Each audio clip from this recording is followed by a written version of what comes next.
അങ്ങനെ ഗൈസ് കുറെ ദിവസമായി ഞാൻ വിചാരിക്കുന്നത് വ്യത്യസ്തമായിട്ട് എന്തെങ്കിലുമൊക്കെ ഒന്ന് ചെയ്യണം.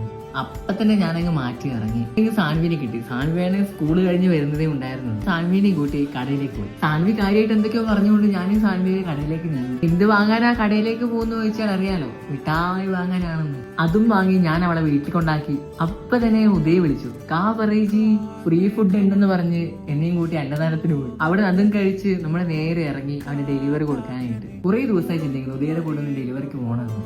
ഇന്നാ നടന്നത്. എനിക്ക് അകത്തോട്ട് കയറാൻ പറ്റാത്തതുകൊണ്ട് ഞാൻ അവിടെ ഇരുന്നു. അത് കഴിഞ്ഞ് അവൻ സാധനം കൊണ്ട് വന്നു. ഇങ്ങനെ ആദ്യത്തെ ഡെലിവറി വന്നു. ആദ്യത്തെ ചാടി എണീച്ച് ഞാനൊക്കെ ഭയങ്കര എക്സൈറ്റ്മെന്റ് ആയിട്ട് ഭയങ്കര രസത്തോടെ ഞാൻ ചാടി എണീച്ച് വണ്ടി കയറി. വണ്ടി തിരിക്കാനൊക്കെ ഞാൻ ഒരുപാട് പറഞ്ഞു. പോകുകയായിരുന്നു എനിക്കതിന്റെ കാഠിന്യം മനസ്സിലായത്. വെയിലും പൊല്യൂഷനും പുകയും ഒന്നും പറയണ്ട. ഡെലിവറി കൊടുക്കാൻ പോയതിനെ കാണാത്തപ്പോ ഞാനിങ്ങനെ നോക്കുമ്പോഴായിരുന്നു ബാഹുബലി സിനിമയിലെ മഹേന്ദ്ര ബാഹുബലി ലെൻസിലൂടെ നോക്കുന്ന ഒരു സീൻ ഉണ്ടല്ലോ, അതുപോലെ ഉണ്ട് ഒരുത്തും വരുന്ന അങ്ങനെ ദൂരത്തുനിന്ന്. ബാക്കി ഞാൻ അടുത്ത വീഡിയോ പറയാം. See you, bye.